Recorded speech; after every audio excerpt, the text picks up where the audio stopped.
Hi viewers, welcome to Helen's info. இன்றைக்கி நம்ம எதை பற்றி பார்க்க போகிறோம் அப்படின்னா, நம்ம எல்லாருக்கும் காஃபி குடிக்கிற ஒரு பழக்கம் இருக்குதுங்க. அந்த காஃபி வந்து ரொம்ப டேஸ்ட்டாக இருக்கிறது, பெஸ்ட்டான காஃபி அப்படின்னா ஸ்டார்பக்ஸ் அப்படி சொல்லுவாங்க. இதை பற்றி தெரியாதவங்களே யாரும் இருக்க மாட்டாங்க. ஸோ இந்த காஃபியோட சிஇஓ யார் அப்படின்னா ஹோவர்டுங்க. ஸோ இவர் வந்து எப்படின்னா ஒரு காலகட்டம் வரைக்கும் அந்த ப்ராவர்ட்டி லைன் கீழே வாழ்ந்தவர். ஒரு ரூபாய் சாதத்துக்காக, ஒரு ரூபாய் சாப்பாடுக்காக ரொம்பவே கஷ்டப்பட்டவருங்க.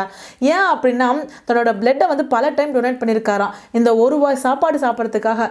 அந்த அளவுக்கு ரொம்பவே கஷ்டப்பட்ட ஒரு பர்சனுக்கு இன்னைக்கு அந்த ஸ்டார்பக்ஸோட வேல்யூ மட்டுமே எவ்வளோ அப்படின்னா $100 பில்லியன் வர்த்துங்களாம். ஸோ இப்படி இருக்க ஒரு பர்சனோட இன்ஸ்பிரேஷனான ஒரு லைஃப் ஸ்டோரியை தான் நம்ம பார்க்க போகிறோம். 1953 புக்லின் சொல்லிட்டு நியூயார்க் ஸ்டேட்டில் இருக்க ஒரு அழகான ஒரு இடத்துல தான் இவர் பிறக்கிறாருங்க. இவங்க ஃபேமிலி நான் சொன்ன மாதிரி தான் ஒரு ப்ராவர்ட்டி லைன் கீழே இருக்கிற ஒரு ஃபேமிலி. அதனால கவர்மெண்ட் கொடுத்த ஒரு 1 BHKல தான் இவங்க வாழ்ந்துட்டு வராங்க.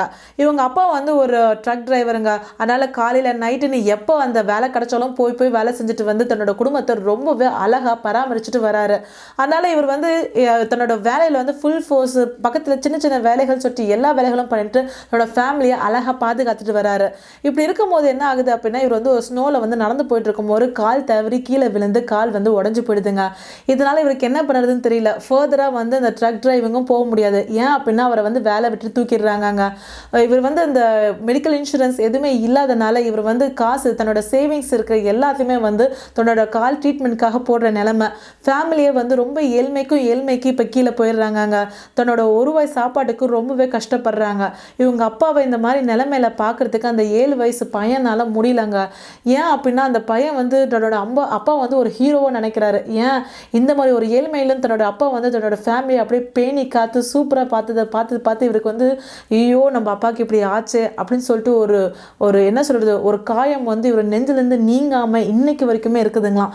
அந்த அளவுக்கு வந்து இவர் ரொம்பவே ஃபீல் பண்ணுவாராம். அவங்க வீட்டு படிக்கட்டில் போய் உட்காந்துட்டு ஐயோ நம்ம அப்பா இப்படி உள்ளே உட்காந்துட்டு இருக்காரு, இவருக்கு ட்ரீட்மெண்ட் கொடுக்கவோ இல்லை இவரை நல்லா பார்த்துறதுக்கோ ஒரு வழி இல்லாமல் போச்சு, நம்ம நல்லா படிக்கணும், லைஃப்பில் நல்லா முன்னேறணும், ஒரு நல்ல பிஸ்னஸ் மேன் ஆகணும், நம்ம வந்து நம்ம குடும்பத்தை அவ்வளோ அழகாக பார்க்கணும், தேவையான எல்லா பொருளும் நம்ம வாங்குற அளவுக்கு நம்ம லைஃப் மாறணும் அப்படின்னு சொல்லிட்டு இது ஒரு நாள் 2 நாள் இல்லைங்க, தன்னோட ஹாபியாகவே வச்சு டெய்லி இந்த மாதிரி ஒரு கனவு காணுவாராம் அவரோட ஸ்டெப்ஸில் உட்காந்துட்டு.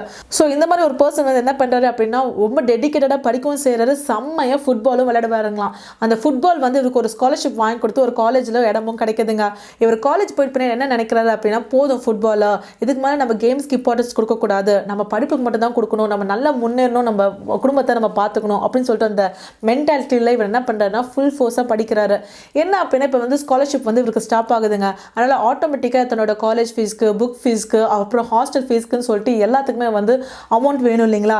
அதனால் தானே வந்து சின்ன சின்ன பார்ட் டைம்ஸில் வந்து என்கேஜ் பண்ணி இங்கே அங்கன்னு அலைஞ்சு திரிஞ்சு வேலை செஞ்சு படிக்கவும் செய்கிறாரு.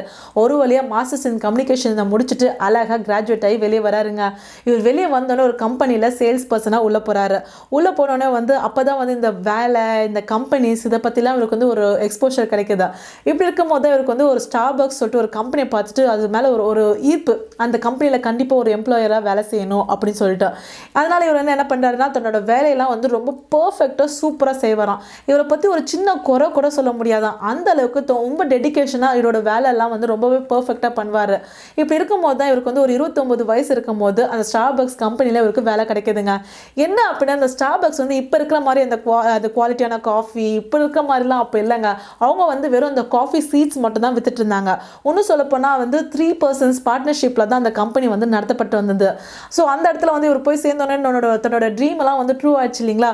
இன்னும் பல ட்ரீம்ஸ் இவர் கண்டுட்டு இருக்காரு இல்லையா சின்ன வயசுலேருந்து, அதெல்லாம் வந்து இன்னும் ட்ரூ ஆகும்னு சொல்லிட்டு அந்த ஹோப்பில் ரொம்பவே ஹாப்பியாக அங்கே வந்து வேலை செய்கிறாரு.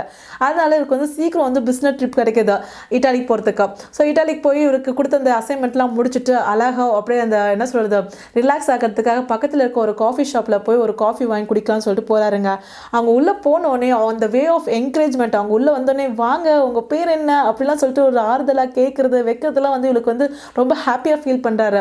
உடனே இவர் வந்து சொல்கிறாரு என் பேர் வந்து ஹோவர்ட் அப்படின்னா. உடனே இதாங்க உங்களுக்கு ஹோவர்ட், உங்களுக்கு என்ன காஃபி வேணும், எந்த மாதிரி காஃபி வேணும், எவ்வளோ திக்னஸ் நான் மில்க் ஊற்றணும், ஸ்வீட்னஸ் எவ்வளோ நான் லோட் பண்ணணும் அப்படின்னு சொல்லிட்டு சின்ன சின்ன விஷயம் எப்படி ஒரு அம்மா தன்னோட பிள்ளைக்கு என்ன தேவையோ கேட்டு செய்கிற மாதிரி அந்த காஃபி ஷாப்பில் இவருக்கு தேவையான எல்லா எல்லாத்தையும் அவங்க கேட்குறாங்க. காஃபி அழகாக மேக் பண்ணிவிட்டு எடுத்துகிட்டு வந்து இதாங்க ஹோவர்ட் உங்கள் காஃபி ரெடி, நீங்கள் என்ஜாய் பண்ணுங்கள் அப்படின்னு சொல்லிட்டு ரொம்ப ஹாப்பியாக இவர்கிட்ட கொடுக்குறாங்க. இவர் வந்து அந்த ஹோல் டே எவ்வளோ கஷ்டம், அந்த சோர்வு அதெல்லாம் வந்து அந்த கப் ஆஃப் காஃபியில் வந்து இவர் வந்து தன்னையே மறந்து அவங்க கொடுத்த அந்த ஆட்டிடியூட் இருக்கு இல்லைங்களா, அதில் வந்து ரொம்பவே மறந்து இவர் வந்து சாப்பிட ஆரம்பிச்சிருக்காரு. இந்த கான்செப்ட் இவருக்கு ரொம்பவே பிடிச்சிருக்குது. இந்த மாதிரி ஒரு கான்செப்ட் நம்ம ஊர்லேயும் நம்ம கொண்டு வரணும்னு சொல்லிட்டு இவர் என்ன பண்ணுறாருன்னா ஸ்டார்பக்ஸ் கம்பெனி ஓனர்கிட்ட இந்த மாதிரி பேசுகிறாரு.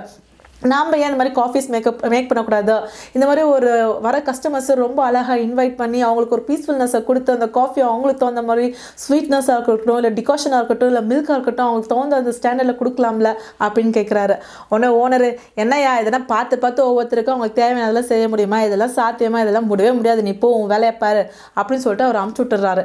இந்த மாதிரி இருக்கும்போது அந்த கம்பெனி மேலே இவருக்கு ரொம்ப கோவம் வந்துட்டு, என்னடா இப்படி கூட ஒரு கஸ்டமர்ஸை ட்ரீட் பண்ணணும்னு சொல்லிட்டு நம்ம சொல்கிறோம், அதை கண்டுக்க கூட மாட்டேன்ருக்காங்களேன்னு சொல்லிட்டு வெளியே வந்துட்டு இந்த கான்செப்டை வந்து ஒரு 249 பேர்கிட்ட கொண்டு போய் சேர்த்துறாருங்க.